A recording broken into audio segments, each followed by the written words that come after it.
आज की इस वीडियो में हम देखेंगे शॉर्टकट कीज। तो यहाँ पे मैं सबलाइम टेक्स्ट यूज करने वाली हूँ।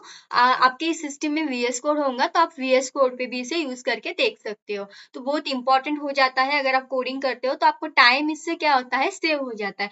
फर्स्ट क्या करना है, आपको एक नोटबुक ले लेनी है, उसमें सारे मैं जितना भी शॉर्टकट कीज बताने वाली हूँ 3 4 5, तो उसको आपको याद कर लेना है। तो आपको ये लाइफ टाइम के लिए याद रखना है ताकि आपको इसकी बहुत हेल्प हो सके। तो देखो, फर्स्ट बेसिक सी जो है मैं बताने वाली हूँ, वो आप सब लोगों को पता होगा।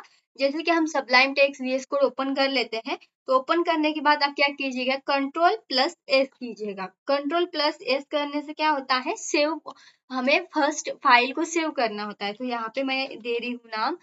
तो मुझे सेव कहाँ करना है, बेसिक्स बता रही हूँ मैं आपको, और लास्ट में मैं आपको थोड़ा सा अलग सी शॉर्टकट की बताऊंगी। pari.html से फाइल मैंने सेव कर ली। तो फाइल सेव करना होता है फर्स्ट स्टेप। तो कंट्रोल एस। नेक्स्ट हमारा फाइल अभी सेव हो गई है, अभी इसमें कुछ भी नहीं है। तो इसमें हमें हमने HTML का कोड सीखा था, तो वो 6 7 8 लाइन का वो था वो कोड। तो वो कोड हमें याद नहीं रहा है, या फिर हमें नहीं याद करना है, तो शॉर्टकट की से हम उसे लिख सकते हैं। आप क्या कीजिए, शिफ्ट आप प्रेस करना है, और एंगुलर ब्रैकेट जो होता है वो करना है, फिर एच की करना है यहाँ पे, जिससे आ जाएगा। तो जैसे सिंपल से आपको क्या करना है, एंटर करना है। जैसे आप एंटर करेंगे तो ये आपकी बॉयलर प्लेट जनरेट हो जाएंगी। ये शॉर्टकट से आपका ये सारा कोड जनरेट हो जाता है। और एक है इसका शॉर्टकट, जैसे कि आपको करना क्या है, एंगुलर ब्रैकेट करके टैब दबाना है, फिर भी आपका ये जनरेट हो जाएगा। तो वीएस कोड में ये आपको कर सकते हैं, वीएस कोड या सबलाइम टेक्स्ट में। तो ये एक स्टेप हो गया हमारा। जैसे कि हमने क्या किया, शिफ्ट प्रेस करके रखना है, फिर एंगुलर ब्रैकेट लगाना है, और फिर जैसे HT लिखेंगे, फिर आप उसको डायरेक्ट एंटर कर सकते हो, आपको ये आ जाएगा। नेक्स्ट जो है इंपॉर्टेंट अब बताने वाली, यहाँ से मैं 2 हो गए हमारे, तो आप लिख लीजिएगा, इसको अच्छे से याद कर लीजिएगा। नेक्स्ट जो है, अगर आपको कोई टैग लगाना हो, जैसे कि मैं दिखा देती हूँ आपको। H1 हम यहाँ पे लेंगे, या H5 ले लेते हैं। H5 हम यहाँ पे इसको एंगुलर ब्रैकेट, फिर H टाइम क्लोजिंग बनता है ना, तो थोड़ा सा टाइम लगता है। तो ये आपको टाइम नहीं देना है, जल्दी से आपको लिखना है। तो आप बस सिंपल सा H1 लिखिएगा और टैब लगा दीजिएगा। देखो, जैसे हमने H1 लिखा और टैब लिखा, टैब दबाया, तो ये अपने आप क्लोजिंग में आ गया। फिर से मैं आपको दिखाती हूँ। जैसे कि कोई दूसरा टैग लेते, P टैग लेते हैं और टैब दबाते हैं, यहाँ पे पैराग्राफ हमारा आ जाएगा। ये हमें ये सजेशन दे रहा था।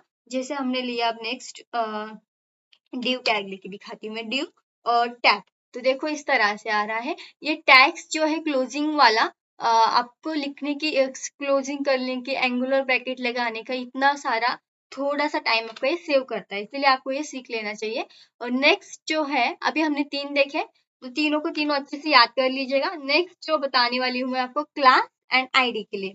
तो क्लास और आईडी के लिए कैसे करेंगे आप, आपको कोई क्लास बनाना है या फिर आपको कोई आईडी बनानी है। तो आईडी मैं बना रही हूँ यहाँ से डिव टैग से, डिव आईडी, सॉरी, मैं पहले आपको क्लास दिखाती हूँ।